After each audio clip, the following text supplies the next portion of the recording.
Hello and welcome to the Firmware Emotive Podcast. You're listening to John Kai Herbert, and on this episode I'm going to be talking about Donald Trump, in particular the context of character analysis or characterology using Wilhelm Reich's and Alexander Lowen's body mapping. Now, I've done a few podcasts on these, and I'm just going to put my phone on silent because my business partner and I have got a program coming up and he's been calling me about it, so put an end to that. So Alexander Lowen and Wilhelm Reich in particular developed a map of the human body and how you were raised, like the traumas that you received, how your parents were, how you reacted to that. Your body would create a defense to make sure that your ego survived. And that plays out in how you're built. And this is like a bit of a nature-nurture type argument where this map may or may not have a genetic overlay. However, from my experience and from my mentor's experience who taught me this technique, it's a very reliable map to work out for a client and for someone who you want to empathize with or be compassionate about, really exploring their life. Like just looking at like their body is a map for their their childhood, their life experience. So I chose Trump because someone that I look up to, Jeff Brown, who's responsible for grounded spirituality and some really good books on embodiment and spirituality, made a comment on Trump and talking about how a man that can't cry, and this is what happens to a man that can't cry. And for me, like, he knows like Alexander Lowen's work, and for me it wasn't deep enough. And so I decided to go much deeper into Trump's past, find out what he's been through, find out who his parents were, like what experiences that he had. And so I've spent the past few hours like diving into the man and the child and the teenager and the father and the husband. And I could feel a lot of grief has come through for me around this. Like when I research a person, and in clients as well, like when I hear a client's story, like I will feel them. I will feel what's going on for them. Like I will empathize with their life story, because everybody's life story is different. They might have similar trauma labels and attachment wounding labels. However, their experience is very real for them. So a person like Trump, when he's thrust into the public light, or chose to be in the public light and wanted to be a president, there's an element of dehumanizing that we can put on people in order to not look at our own shadow and look at our own issues. So the less we empathize with the person, the more you dehumanize yourself.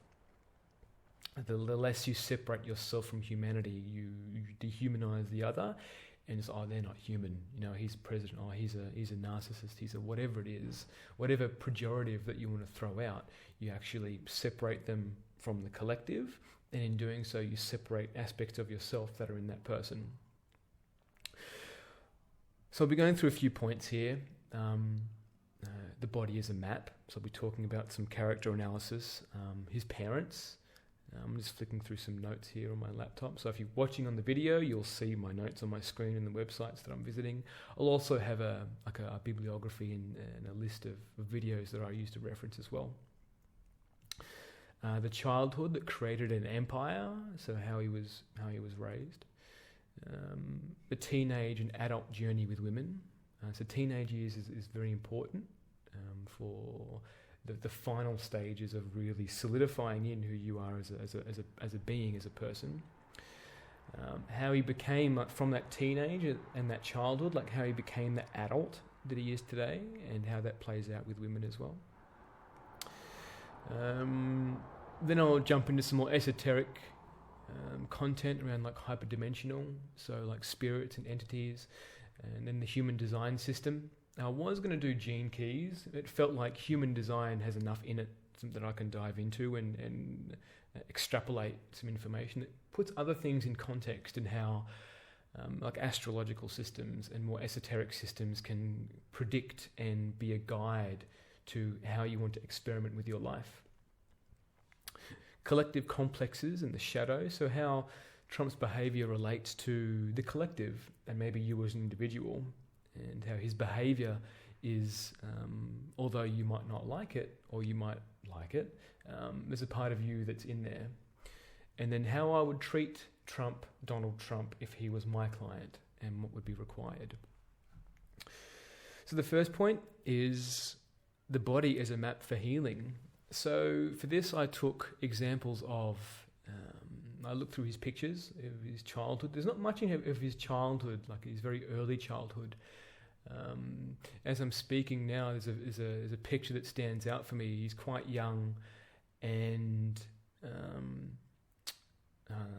he's been taken. The photo's been like manually coloured, and he's got his hands like close to his chest, like someone's told him that he needs to have his hands like this. And there's this look of shock on his face around like, am I doing it right?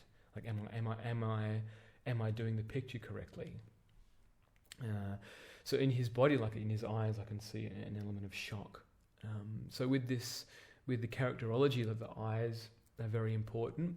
How you hold yourself, like where your shoulders sit, energetically. Like there's splits that can be seen in your body, like whether you're upward displaced or you have like an energy block in your stomach, like you're quite round, or you have quite a round face. So for Trump, he grew up very quickly, so I don't see he had much of a childhood to explore and be a child. He grew up very fast, which places a lot of rigidity in his characterology. So rigidity in the body, how that shows up in the body is armoring around the front of the chest, armoring around the back. It's usually around a lot of heartache and rejection. And then later in life, like after this phase, he moved into more psychopathy, which is where I feel like he was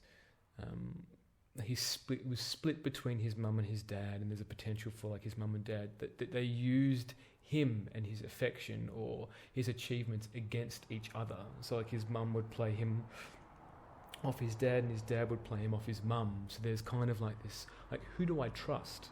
Who do I trust in this family situation? And I'll jump between characterology and how some of these aspects of his life would play out in his body. The parents that shaped the man. So Trump's father's father died when he was 12. So just allow that to sink in. So his father's father died when he was 12. So as a 12-year-old, he didn't have a father. So for those of you out there that haven't had a father, or raised by a single mother, or you were adopted, or whatever that mechanic is, like Trump's father's father died when he was 12. So in this era, this is like World War I, World War II age era. So he needed to go out and work for himself. He needed to fend for himself at the age of 12. So he got into construction, and in that time, I don't know what age he started to get into construction. However, he built his first house at 20. And he chose construction because the government was giving subsidies at that time for military housing in World War II. So he got a lot of money from the government to build, and so that's how Trump's father made a lot of his money, was just the right time, right place, building houses for the military, like military housing. And then there was the baby boom, And so he was able to build more houses. And then there was a lot of government subsidies that his father received, like millions of dollars, to build like high-rise residential buildings, and it's what built his father's empire. Now, at the age of 12, you've lost that connection with your dad. So you really knowing how to navigate the world. Like, there's some rites of passages there that you miss.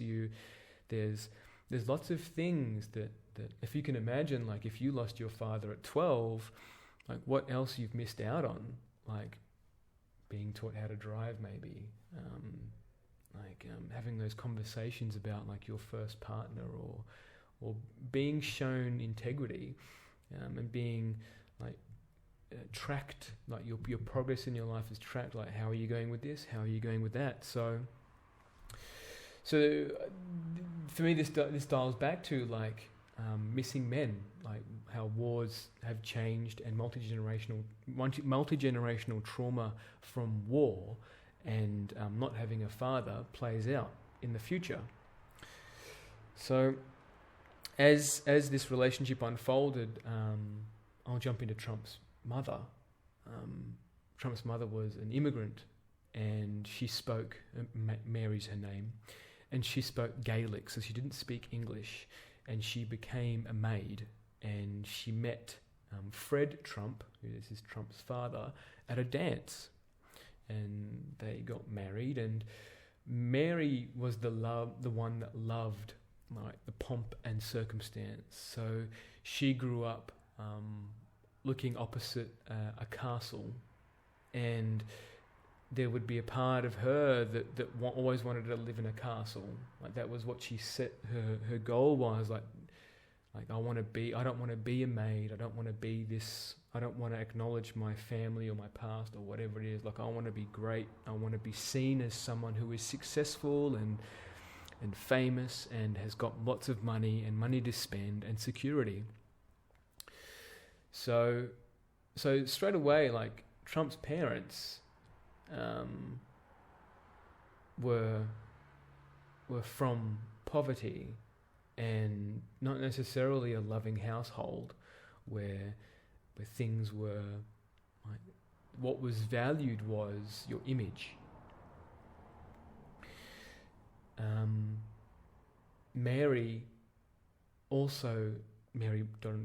Donald's mother also had a hysterectomy when Donald was about 2 or 3.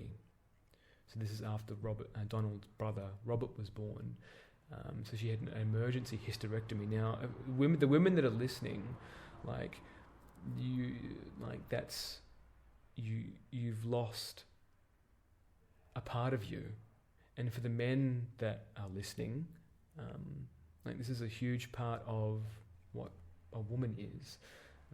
So biologically, there's a lot of hormones, a lot of feelings that come from that part of the body. So at a very young age, like, Donald was, first of all, presented with a mother that could have died. This is early surgery days, so there was complications during the surgery. There was infections, and there was a good chance that Mary could have died. And it was treated like you just need to carry on with your life as it's going. Like, go to school or whatever it is that you need to do, and it'll be taken care of by the maid. So they had a maid and a driver. I'll double back to what their house looked like. So yeah, this is big. Like, so Donald was raised with a mother that lost a big chunk of her womanhood.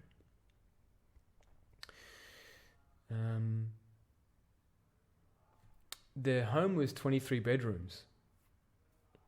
So just think of that. There was 5 or 6 kids, and 23 bedroom house. So if you can imagine, like, being in a house that's just full of rooms, and like an element of like maybe you've been filled with opulence and statues and paintings and carpets. However, there's no real life there. The love and compassion and It's more about like, how does it look? How successful does it look? How opulent does it look? Can it be compared to a queen? Fred, Donald's father, worked 24/7 in his construction business. So he was all about building an empire. And even on the weekends, the kids would go in the car and then travel around with their dad looking at construction. Their dad would also look for unused nails to be used in building. And he's quoted as saying, "Be killers, win," talking to his children like, "Be killers, win." It was about winning at all costs. It was about never giving up, always finding a way to win. And I'll jump back to like trauma and attachment woundings. Like when your father dies at 12, you have no choice but to survive. You either die or you survive. And in that space, it's like you learn not to give up. So surrendering is, in particular in men's work, being able to surrender and allow your body to feel surrender and grieve is a very challenging roadblock to come to, which is where a lot of humility comes in. So if Donald was raised to never give up, like this is the man that we see today. Like he doesn't give up, and this plays out in his schooling and his teenage years. Donald's father also, when he was 40, he would start funneling money into like a trust account for his offspring. And I feel like this is an element of like his fear of dying and need to provide for his kin. So his father, Donald's father's father, died most likely without leaving any kind of financial backing there, no providing there. So there's an inherent fear around not having enough. And then the poverty that comes from that, like having to like suffer to buy food, or struggling to pay rent, or finding a place to live, or wearing like shoddy clothes or hand-me-down clothes, or whatever it is, whatever the themes around poverty are. It's like I don't want my children to have that, so I'm going to build an empire so they don't have to worry about money ever again.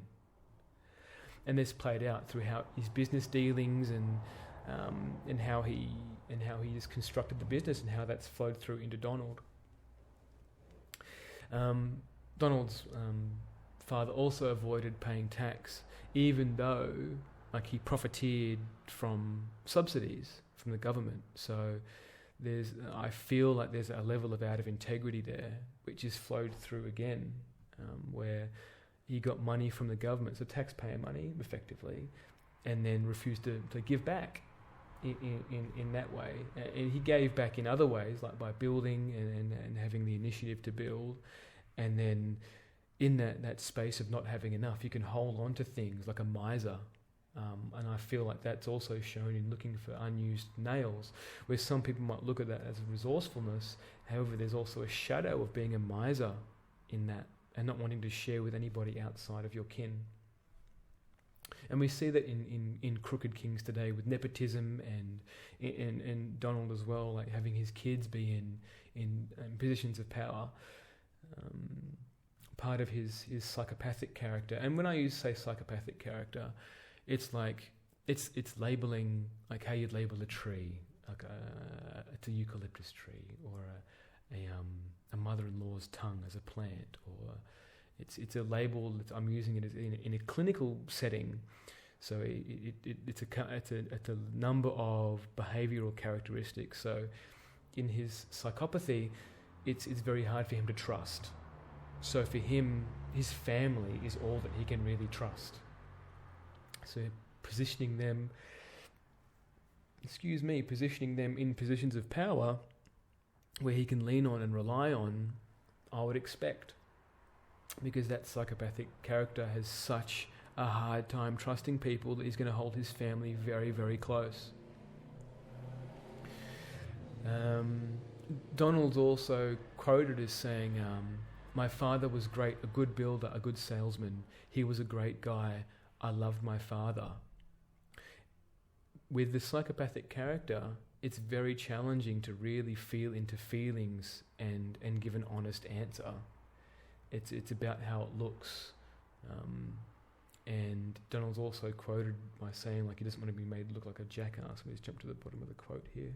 It says, I realised then and there that if you let people treat you how they want, you'll be made a fool.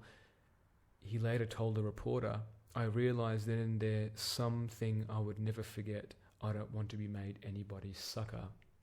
So there's this element of like, what does it mean to be a sucker? Like, what does it mean to be vulnerable? Or because in those moments of vulnerability, like, people can take advantage of that information, and in the defenses of the building a psychopathic defense through childhood, if you're vulnerable with your parents and then your parents use that vulnerability against you, that builds the defense. I'll jump onto what he said about his mother as well. So he said that his mother was silently competitive and had a great fighting spirit. He said that you couldn't tell that his mother was competitive, and he knew that she was. And when he said that, I could hear an element of resentment there. Like, she couldn't just love him for who he was. There was always an element of like pitting him against his siblings. And I feel like his dad would have done the same. And when you do that, again, you reinforce that psychopathic character of not being able to trust and wanting to be better than everyone in order to get the love from your caregivers. His pre-teens, he was a bit of a bully, he acted out quite a bit, and I feel like the discipline at home, he knew how to behave at home, and this is where some of the rigidity comes in, when you know how to behave in certain circumstances. We did the armouring, and you lose the impulsive action and you split. So at home he knows how to behave a certain way so it doesn't upset his mum and his dad. However, at school, the discipline is slightly more relaxed, and he plays out, like he acts out. So he spent a lot of time in detention, and he would tease girls. He would like pull their pigtails. There's actually from one of the biographies that I had a look at, a girl hit him over the head with a metal lunchbox because he was irritating her.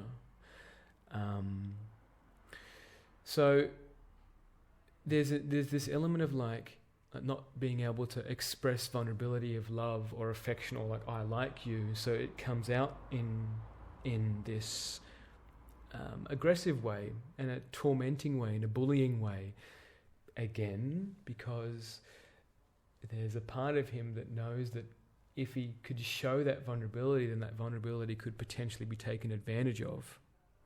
So I will be teased, being teased for being shown that he loved something, or it has a delicate side to him. Also, part of his childhood and the pomp and circumstance, he was raised to put like money on a pedestal, so living in a 23-bedroom house, of course, and he had two, I think it was Mercedes, very expensive cars, the Mercedes or Rolls Royce, and they both had personalised number plates. And in that time, like, personalised number plates was like wow, this is like outrageous. Who has personalised number plates? So this appearance of wealth it permeates his being. Like, he just grew up in this space, and when you grow up in a space of wealth like that, it can create a bit of a bubble and can disconnect you from certain hardships that other people have. So it's trying to balance like this hardship and suffering. So like, you can believe like you've earned everything when at some level, like, you've been distanced from a lot of hardships. Like, he was distanced from his father's poverty. He was distanced from knowing what it feels like to have to like wonder where the next meal's coming from, if they're going to be able to pay the rent next week in childhood. So it's different in adulthood. You have a different resilience in adulthood than you would in childhood. In school, back to school, so he was driven to school. It was a private school. He had amazing achievements with like baseball and soccer, and it feels like the love for America that he has is because he was able to be so successful. Like his whole schooling, his whole upbringing was purely around achievement, which again ties in with the rigidity. And he was amazing at baseball. He was amazing at soccer. And doubling back to his dad, like with baseball, his dad refused to buy him a mitt because it was too expensive and chose to buy him a cheaper one. Again, back to that miser, like he might be teaching him a lesson, sure. However, like the confusion around like if I was a child and I could see all this wealth and like having 23 rooms in my house and then my father not choosing to buy me like a $30 mitt and choosing to buy something cheaper, like what's going on? Like it doesn't make sense to me.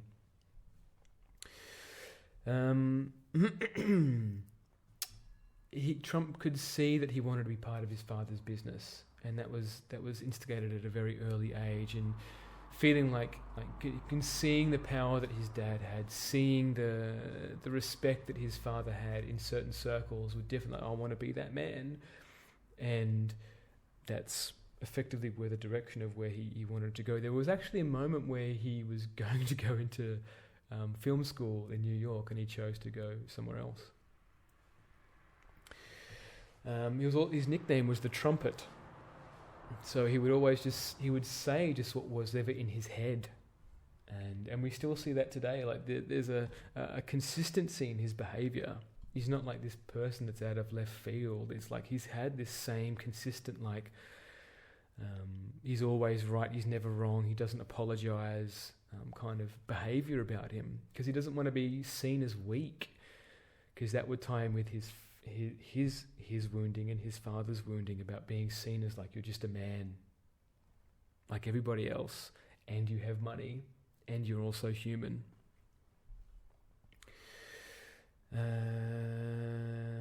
Okay. A teenage journey. All right.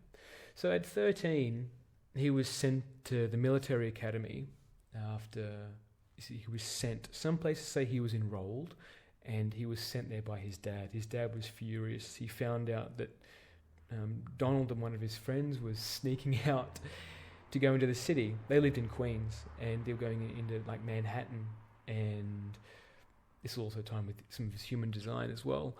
And he was collecting like knives, and his dad was furious that he found out this collection of knives, and that Donald was sneaking into the city and being sent to military academy. Like and he acted out, but he didn't have a criminal record. Like he was like a larrikin and a smart ass. However, he wasn't someone that was he didn't seem like the kind of child that was potential for criminality. And like for me myself, like I collected knives as a kid, and I know a lot of my friends at school collected knives as a kid. It's kind of thing. I don't know if it's a primal or a biological thing, but a lot of my male friends collected knives as a thing. So anyway, he was sent at 13. He was sent to military academy, and this profound like rejection of himself, like his mother going along with it, his dad going along with it. Like this rejection of like who he felt like he was in the world was like, this is wrong. You are not allowed to be this, Donald. You cannot be this man. So at military academy, he was trained by men that were ex-war, ex-military. So there was a particular man that was from World War II. And you can just imagine the kind of men, like if you haven't looked at your multi-generational wounding, and particularly wounding around war, like it's all about discipline. It's all about competition. It's all about being the best and surviving. And Donald thrived in this. Like it plugged straight into like those earlier woundings of the psychopathic and the rigid character. I mean, like wanting to be better than everybody else, and wanting to succeed at all costs, and having a rage that around, like, you got to win, you got to be number one. And he was amazing at sports, like incredible at sports, and he was valued for his leadership. He was valued. Men followed him because of his leadership, and he wouldn't need to. He had a commanding presence that he wouldn't really need to speak when he's in this position, in this role. He would just like need to raise an eyebrow or like change a glance, and people knew that he meant business. And because of this psychopathic energy, like it's really like cobra-ish, like it like can really come out, and you need to be able to match that in order to meet that, to actually break into that and have a conversation with that if you want to try and reason. Otherwise it's just like if you're weaker, then naturally that's going to be overpowering and you're going to submit, which is how Donald works. So you need to meet another psychopath with another psychopath, which is, I feel like him and Putin get along, because they've got a very similar energy around, like they don't back down. And psychopaths make amazing leaders, and they make very good dictators. I put good in quotation marks because they've got that energy. The authoritarians, they can be that. Anyway, so in his military years, in the military academy, like he was very much respected to a degree with his how he could command a presence. And he was a bit of a ladies' man. So if you look back at like his mother, like that's his model of what a woman is, about the pomp and circumstance, that they've got to look amazing, they've got to be a certain way. That's the kind of women that he chose, like women that were dressed out of, like the quote is, they were beautiful, gorgeous women dressed out of Saks Fifth Avenue. And then on Trump's senior yearbook photo, it's got a quote, ladies' man. And so he had this reputation, and this, for the psychopath, like it's very challenging to love. It's very challenging to, like I'll read from a quote here, like, sex is seen as a means to an end or a contest, often used to gain power, not pleasure, or to express revenge feelings. Sex is related to as a conquest of the other person and as a further proof of one's prowess. And then in men, maintaining an erection is more important than having an orgasm, and extreme pride is taken in the penis. I'll mention women just for kicks. In women, likewise, being seen as sexually powerful and technically skilled is more important than sensual or orgasmic pleasure. Feelings in the genitals are greatly diminished, so performances of great endurance are possible, but genuine surrender to sexual feelings and orgasm is experienced as humiliating or terrifying. And this, I feel, is played out in a lot of Trump's relationships.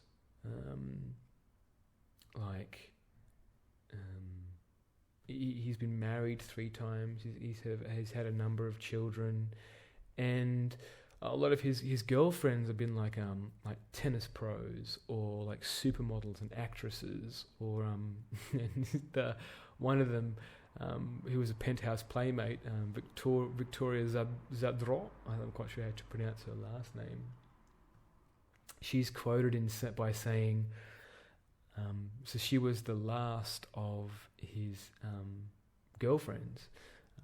She's quoted by saying, all he talked about was how awesome the orgasms he gave Kara, who was the partner before.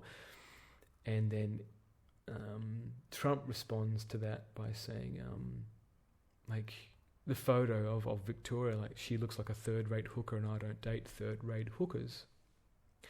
And for him, like, there was a moment to like show some humility and go, yeah, you know what, I did. Like, I enjoy talking about myself.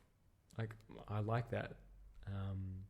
And instead he chose it to like shame someone who he was intimate with. Again, like back to the sexual functioning in the characterology. It's about like expressing that it's a sexual feeling.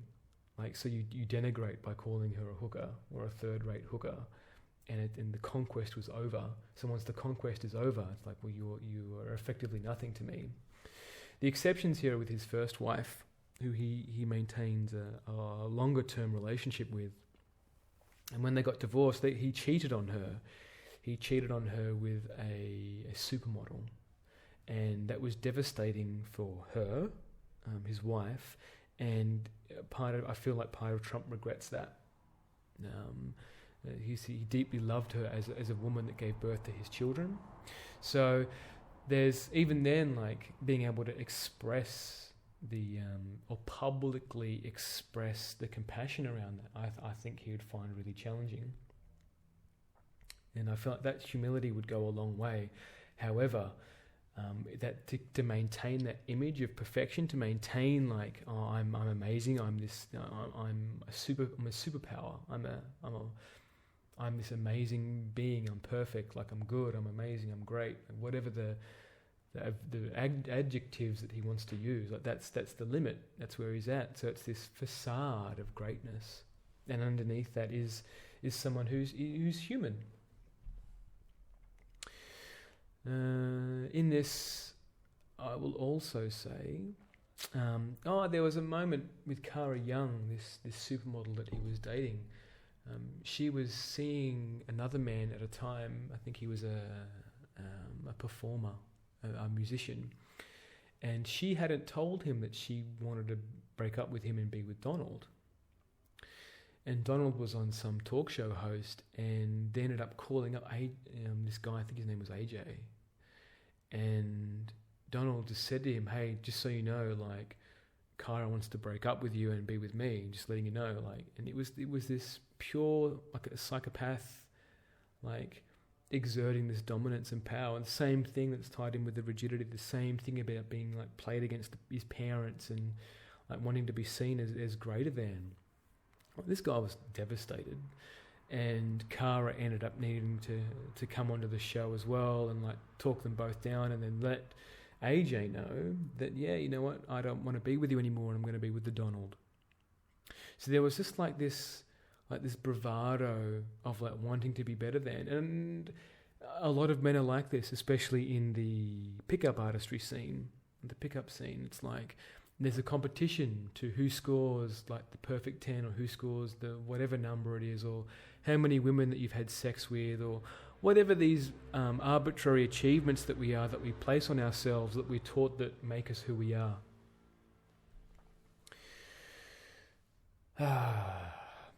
Let's jump to the hyper-focused adult.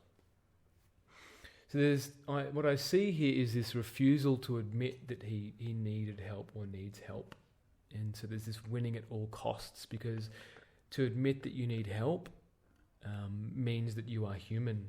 It means that you could be potentially taken advantage of. Again, showing vulnerability to his parents. If he showed that vulnerability and his parents teased him, maybe teased him when he cried, or teased him when he showed weakness, or quote unquote weakness, then he would refuse to give up. It becomes this battle to never give up.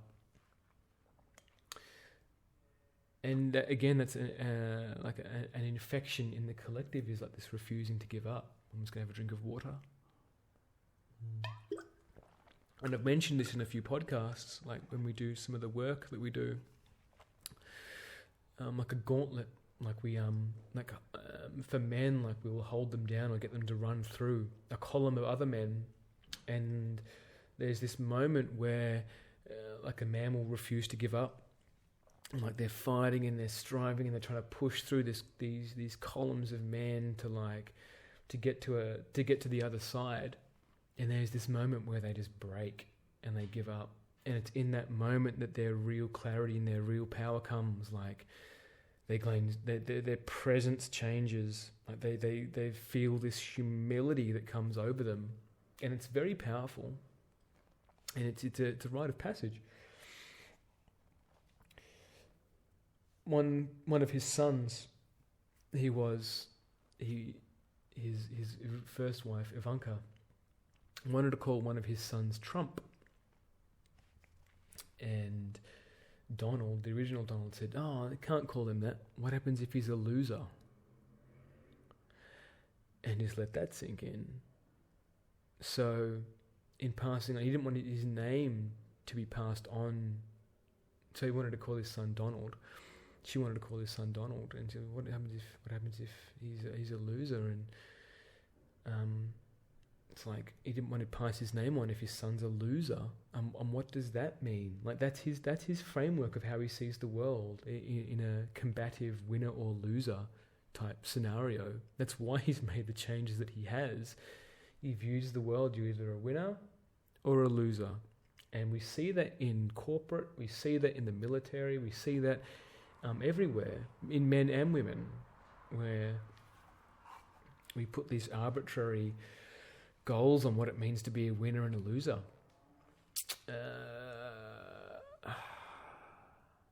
Let's see here. It feels like attaching his father's name to things is like he's looking for his father's approval. Like it's like this. Look at the legacy that you passed to me, and look at the legacy that I'm passing on. There's also an element of in Trump's upbringing about avoiding rules and taxes on transferring properties, and I mentioned that before. Like his father was able to sell out all of his assets for like $700 million and split that up between his offspring. So there's like this legacy of deception and coercion and bending the rules, which when you don't have any humility, you don't see that as wrong. And I feel like Trump's got that. Like there's a legacy of like bending the rules and coercion, because if you can get away with it and no one's going to stop you, then that's their issue, not yours. So when you're in this place of never giving up, you don't learn the humility that, you know, or the shame that, you know what, maybe that wasn't the best idea. You know what, maybe I could have done that just a little bit better. Trump was seen as by Ivanka as not a father and a great provider. So Trump couldn't talk to his kids under the age of 18. He really struggled, and that's the emotional component of being a father. So we might see like Trump's offspring having like struggling with depression, struggling with anxiety, struggling with for the men in particular, like being able to express themselves in the world without feeling emasculated. So there might be much more coercion, much more going behind the scenes and doing things in secret, maybe.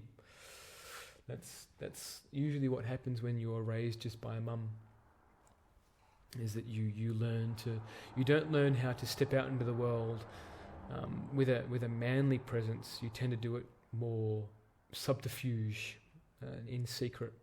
And so Trump was able to talk to his kids at 18 because he could talk about business. So just think about that for a reason. Like you grow up with an emotionally unavailable father, much like Trump did. His dad worked 24/7, and then you can only really connect with your father by talking about money and business.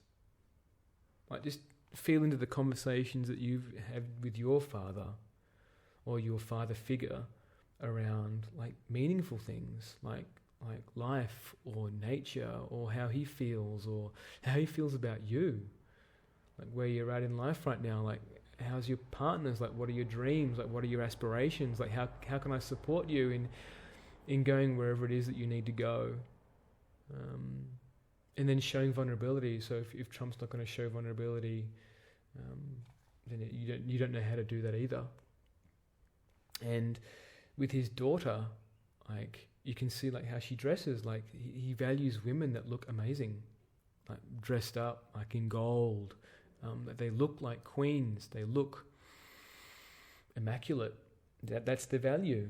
The value is in their business acumen and what they wear, not like the quality of their character. I'll also like Ivanka. She mentioned that he talks too much. That sometimes he just needs to shut up, and you can see that in a lot of Trump's tweets. And he wasn't a disrespectful man, she feels. However, he jokes, and the jokes, like the rigidity and the psychopath, there can be a lot of like jokes about like denigrating women, and that's built into the character. And we see that with men, like grabbing by the pussy, and like men talk in this language, in denigration, like this conquest, and then denigration of women. And so, at one level, he might be show disrespect to gain camaraderie, or to be seen as an alpha.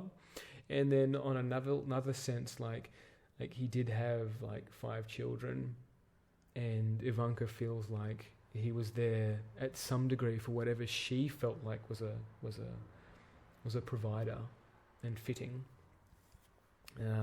That split of the denigrating women is also part of a wound, where like you're disconnected your pelvis from your heart, so you've got like this, you're not like your sexual energy is about domination and degradation and revenge, and then your heart is like, well, like I don't actually, like if you really felt into it, like you really probably wouldn't feel that way about the woman. However, you need to deny that, because if you feel into that, then all this shame and grief around how you've treated women in the past comes to the surface. Which ties into some hyperdimensional layers.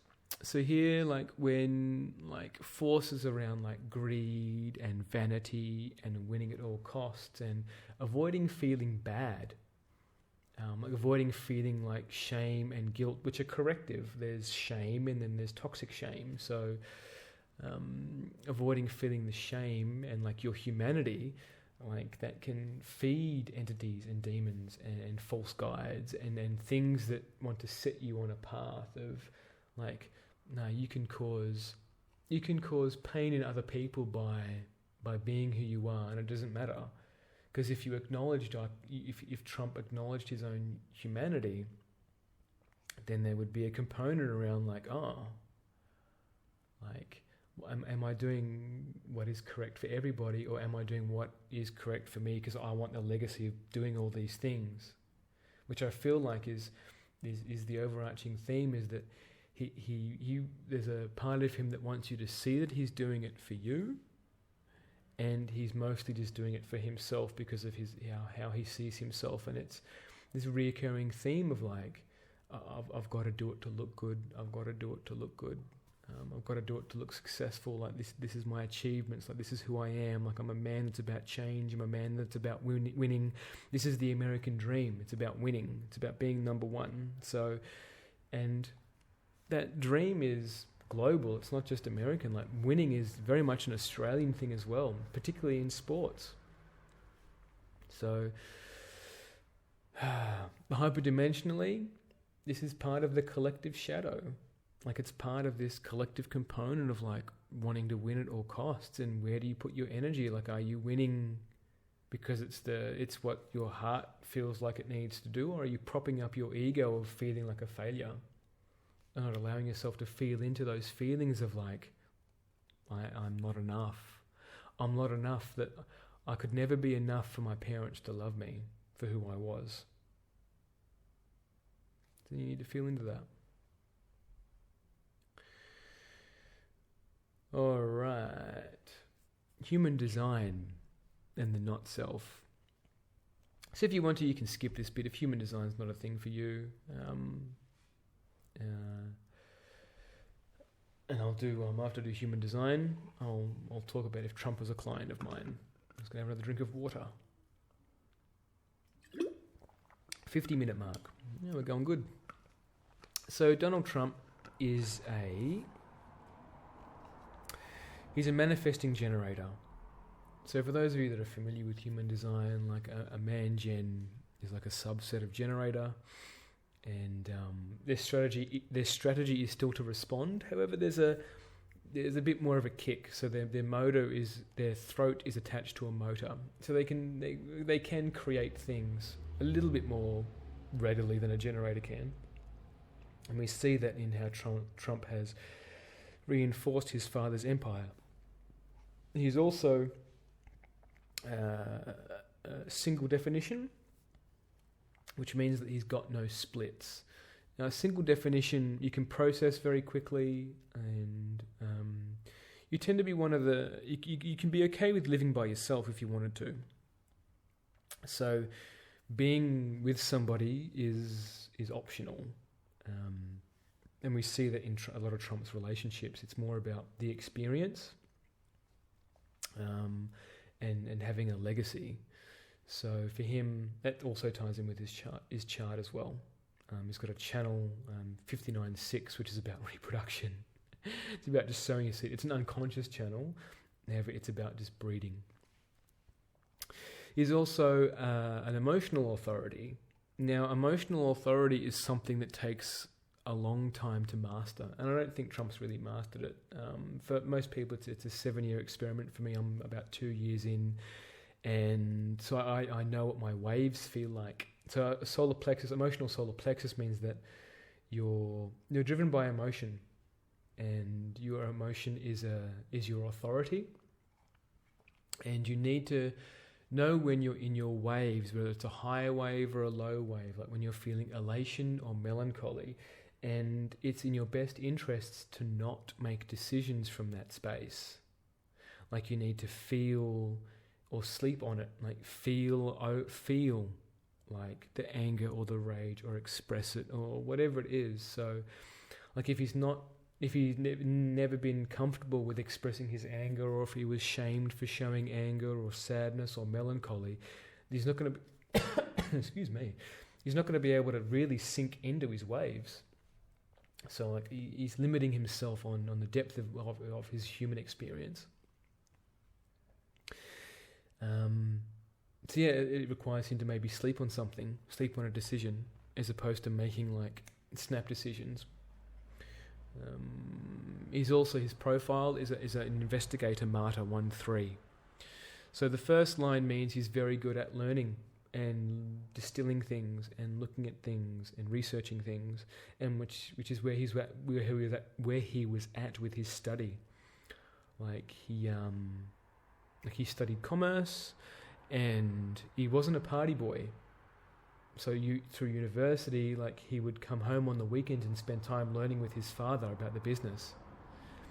So he was very studious. Like he was, it's very rigid behavior. Like studying, wanting to be perfect, like wanting to get good grades, like awards for like the shiniest shoes, the whatever it is. Like it's very rigid, and it's the investigator.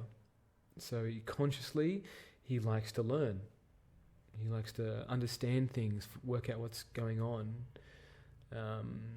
And the third line, the martyr component, is that you learn things the hard way. So you tend to make a lot of mistakes. And then you have a choice whether or not you want to learn from them or not. Otherwise, you keep on doing the same thing until you learn the mistake. And like I've seen here, like over Trump's presidency over the past 4 years, like I've seen a different man. He has evolved and he has changed. So whoever his counsel is, I feel like is making headway. Like his energy is very different to when he first started. In his incarnation cross, I've got it pasted down here. So his incarnation cross is the right angle cross of Eden, number 2. And the incarnation cross is basically like the roadmap of where you feel like you're most fulfilling your life's purpose. And we all have one. And this is Trump's.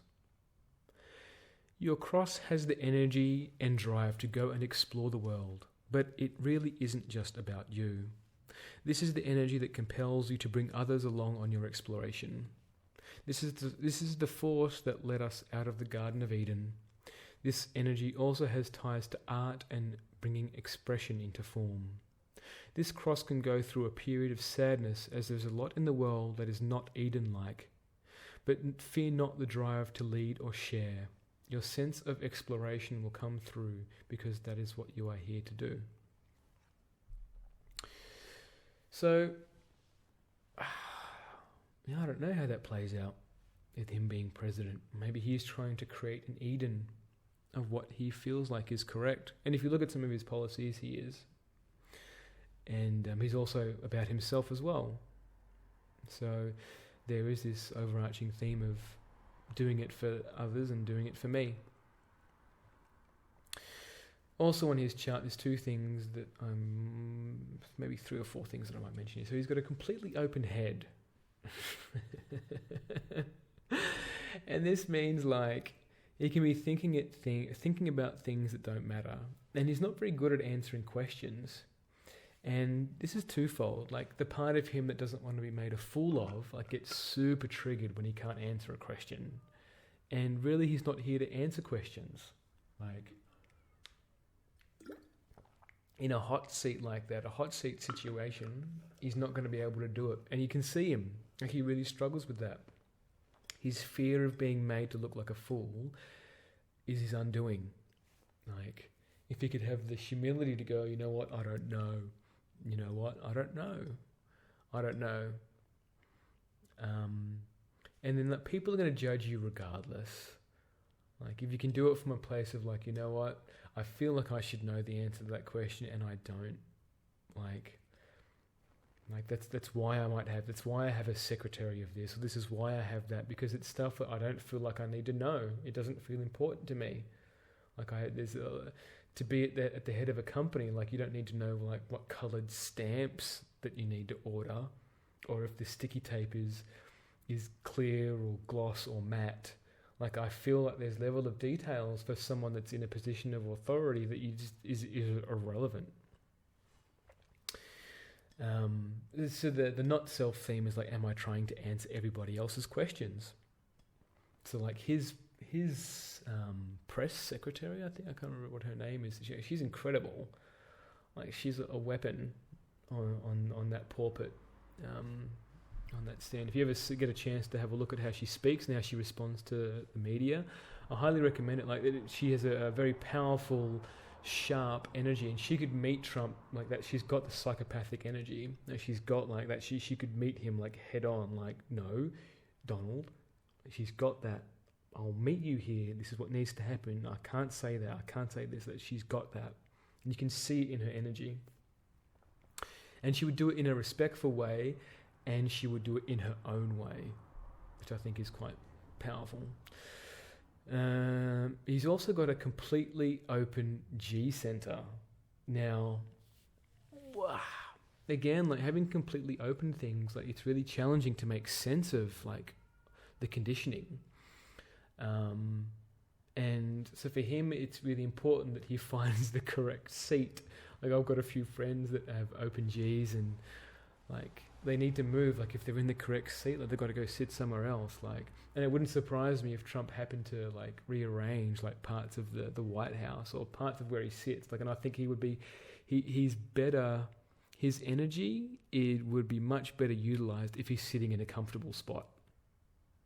He can make much better decisions if his environment is correct.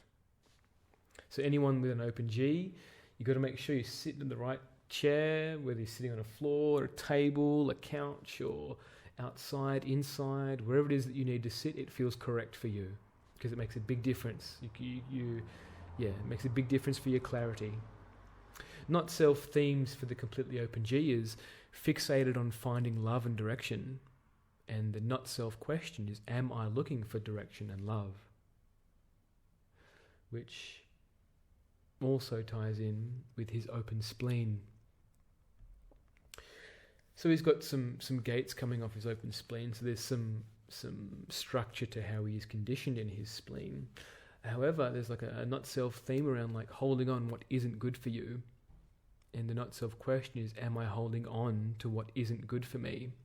And we can see that in like how he eats, or some of his relationships.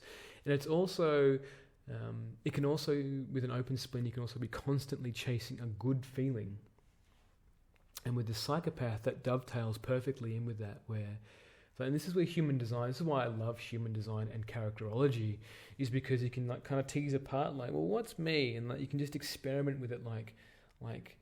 Am I chasing women just to feel good about myself? Like, is there something around my relationship with my feminine and women that I need to address here? Like, am I looking for love? Like, do I need to look for love? Like, What am I doing here? Like, what is this getting me? And if, like, in Trump's examples of his women, it's always been about status.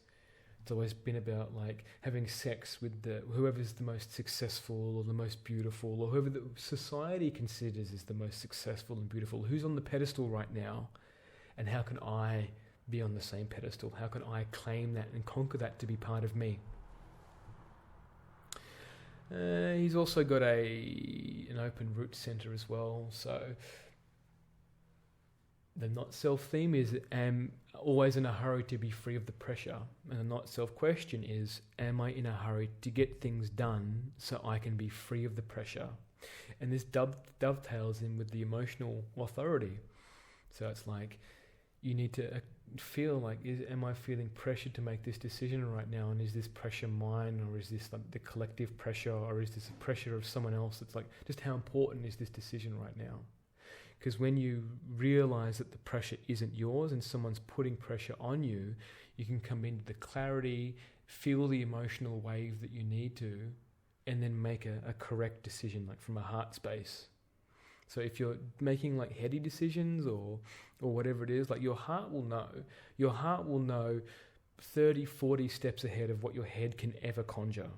And that's why we talk about the heart. What else? Okay. The last thing I'll mention about his human design is a channel that he has called the channel of transistoriness.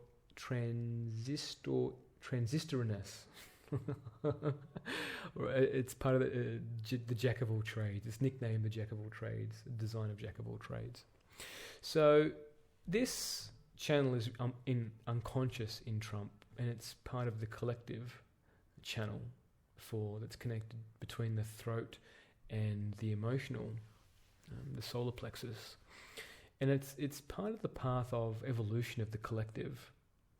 So part of him is whatever his actions are, whatever he's bringing to the world is an evolution of the collective, and that's unconscious in him. So he probably doesn't know that he's doing it. He just feels like he's doing everything that is correct for him, and what he sees is correct for America and everything else. However, the unconscious component in that is that he's actually like forcing everybody else to evolve in that space.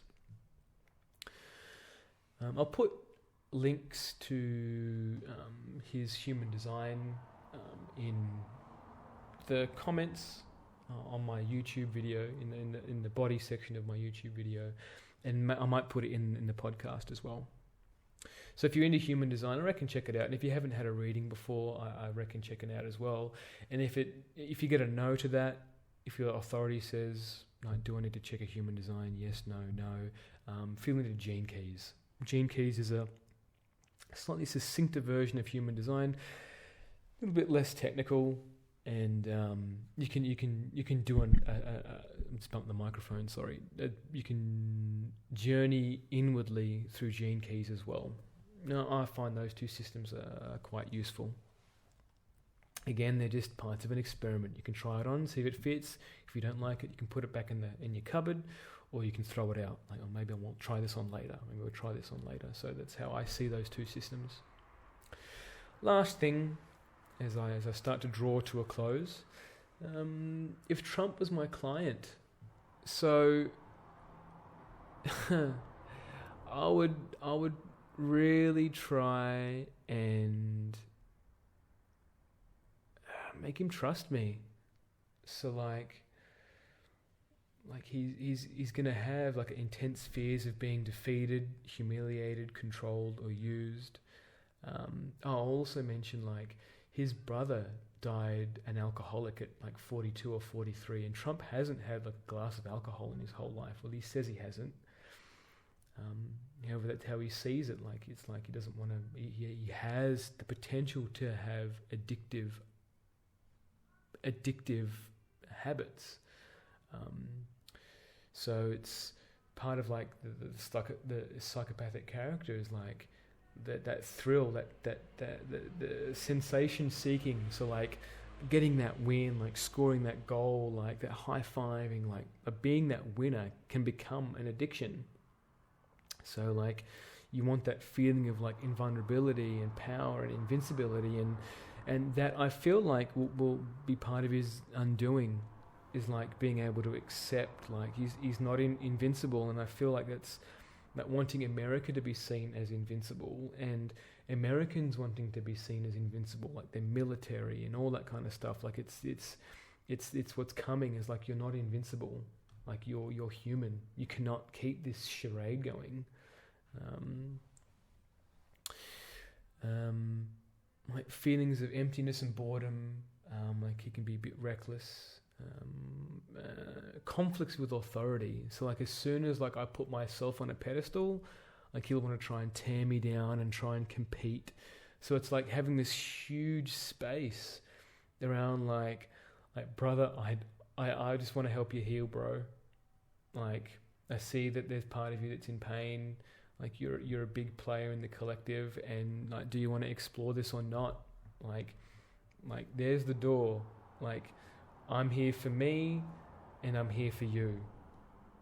Like I'll hold whatever space it is that you want to go through, you want to talk about. Like I don't want to hear your fucking achievements, bro. Like I don't want to hear how amazing you are, how good you are. I want to hear the parts of your childhood and your life that you've struggled with. I want to hear the relationships that you'd like to have with your children and you can't. I want to hear about like wanting to be seen as human and no one believes you or trusts you that you have that in you. Like I want to like tell me about the hurt that you feel when people like have betrayed you. Like talking about like he had a great father and his mother was amazing and all this kind of stuff. That's classic. Like that delusion of like the psychopathic character of like, it's not real. Like it's the world that he's known it is been completely like, it's not real. Like it's just it's been a pretend, like fake. So the real juice of what it means to be human is lost on him. Responsibility is externalized, so he'll blame everything. Like so for me it's like hearing this and going like, meeting him and letting him know that like when are you going to take ownership? Like, oh, that was a bad business deal because this and this. It's like, bro, like when do you want to take ownership? Like it would like quadruple his presence and his power on the world. Like it would remove a lot of the woundings that would dovetail into the hyperdimension and what's feeding off of him and his family's energy. Like there feels like there's multi-generational like hexes there and curses there. So it's like this inability to be humble is also part of the collective as well, like I mentioned before. And it's letting him know that he's more than his wealth and achievements and reinforcing that. Like there's a man in there. There's a man in there who might like things that are seen as soft, quote unquote soft. And they're the parts that I would want to get to know. Like he used to play Elvis in high school, and I can't remember who the other person that he liked to listen to. And there'll be parts of himself that he keeps hidden, maybe even from Ivanka, that he just keeps to himself. Like he doesn't want to show anybody else because he's ridiculed for it. So the mainstream media loves to get a hold of anything and just ridicule him for it. And this is mean. Like and we may have all jumped on this bandwagon around like what he chooses to eat, like what he wears and how he dresses and his hair. Like this is all about a man that is so shielded from the world. Like, and he's got like a huge belly block of emotion. Like his belly's holding a lot of like rage and grief, and the way he keeps his shoulders, like the weight of his father's expectations and his mother's expectations on his shoulders. Like there's a lot in that.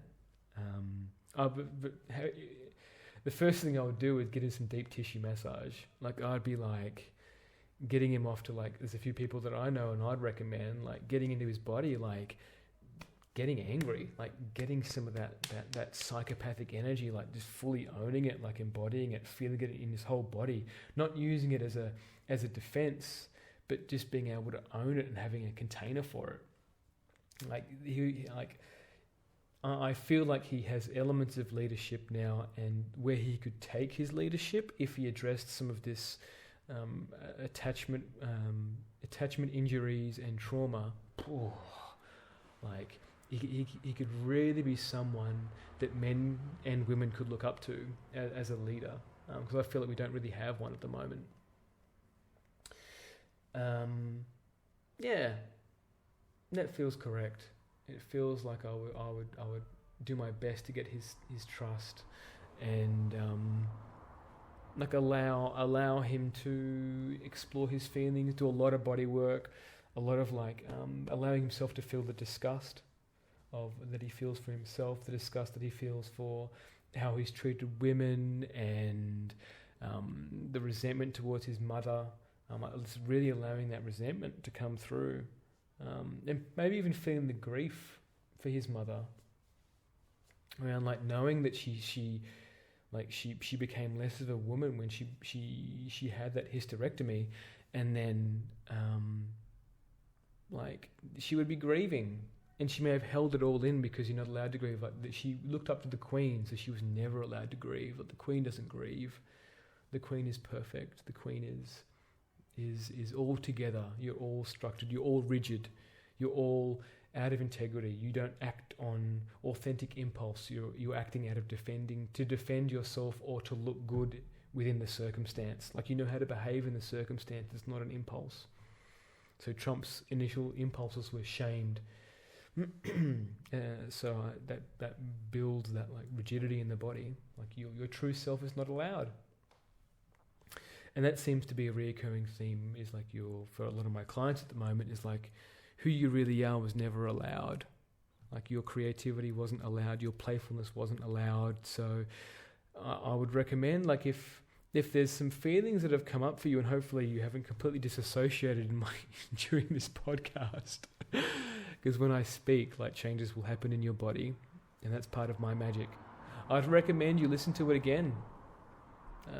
And just allow yourself to feel those moments, and maybe even have a nap after this, or allow yourself to rest, because you will have overlays with how this is played out in your life. You'll have very similar. Everybody's got similar components here in their life, especially around the fear of being seen less than, the fear of falling over, the fear of not being good enough, not living up to your parents' expectation, not living up to society's expectation, particularly sexually, with the erection thing, if you're going to come, you're going to come. It's it is what it is. Just allow yourself to feel whatever comes through. And this emphasis on wanting to have to maintain an erection, or for men in particular, or women, taking your orgasm into your own hands. Yes, the guy came early, just finish yourself off. It's the same thing, and you can get angry, or frustrated that, you really wanted to feel connected with your partner, and you wanted to come together, and that's also an expectation. And sure, it happens. I've experienced that. I'm coming together, and it's beautiful. And I've experienced the opposite: the women coming before me coming before the women. It's different, and it's varied, and you just need to allow whatever happened in the moment. As soon as you start to place that expectations on there, you're setting yourself up for shame and guilt and everything else that comes along. And those feelings are welcomed as well. And if you just allow yourself to be, then it makes life and being a human much easier. That feels like that's it. I feel complete. If you've loved this, please share it and recommend it. The more people that listen to this, the more healing goes out into the world, the more compassion that we can have for people that are in positions of authority, and that we can see them with a different lens, and we stop dehumanizing, or reduce the dehumanization. We switch the dehumanization for compassion. And you can see the person and hold them accountable from a loving place, not from a lashy vengeance place. So yeah, share it. And I've got other podcasts. I've done podcasts on Elon Musk and Bill Gates, similar to this, using the Characterology and how that plays out, how the bodies how the body has grown its defenses is a roadmap to healing. And we see that on a daily basis. Much love, everyone. Thank you for listening, and I really appreciate your time and energy into watching and absorbing this. So I have a lot of love for you all, and thank you. Bye.